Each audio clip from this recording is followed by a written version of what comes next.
According to the American Heart Association, over 58 million Americans have one or more forms of heart disease, including high blood pressure, coronary, or rheumatic heart disease. While death rates from these diseases have declined significantly, they are still the single leading cause of death in America. When impaired by disease, medications are often prescribed to assist the heart in meeting the body's demand for an effective pump.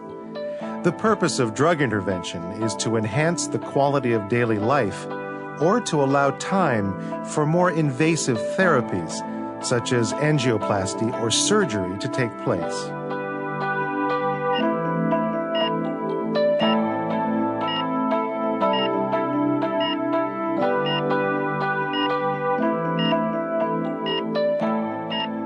This is the first of 5 programs on heart medications.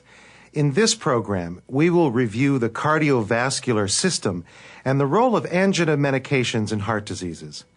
Additional programs focus on blood pressure medications, anticoagulants, cholesterol-lowering and antiarrhythmic agents, and heart failure medications.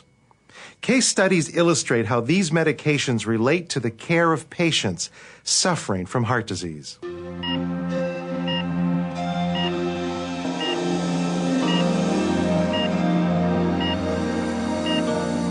The cardiovascular system is made up of heart, blood vessels, and blood. The heart is located in the middle of the thoracic cavity, left of the mediastinum and above the diaphragm. It is protected by the sternum in front and the spine in back. The heart is made up of 4 chambers, 2 thin-walled, smaller atria, and 2 larger chambers called ventricles.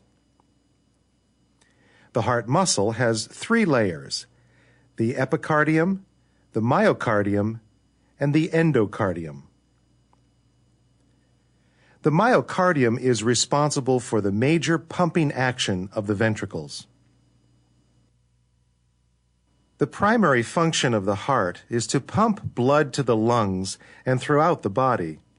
Through the pumping action of the heart, oxygenated blood is carried to the cells of the body via the arterial system, and deoxygenated blood is returned to the lungs via the venous system. Venous, or deoxygenated blood, enters the right atrium from the superior vena cava, inferior vena cava, and coronary sinus. Then the deoxygenated blood travels through the tricuspid valve into the right ventricle, where it is pumped through the pulmonic valve into the pulmonary arteries and travels to the lungs to be oxygenated.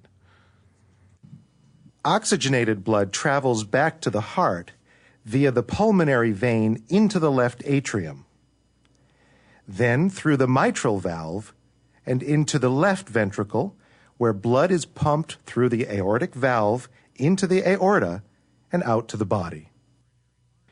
The coronary arteries, which supply the heart muscle with oxygenated blood, originate from the base of the aorta and fill during diastole when the heart is resting.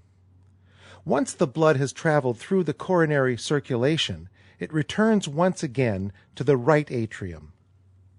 How well this system works depends on 3 things: the heart's ability to pump blood, the patency of the blood vessels, and the quality and quantity of blood present in the body. An inability to function in one part of the system will eventually affect the ability of the remaining parts of the system.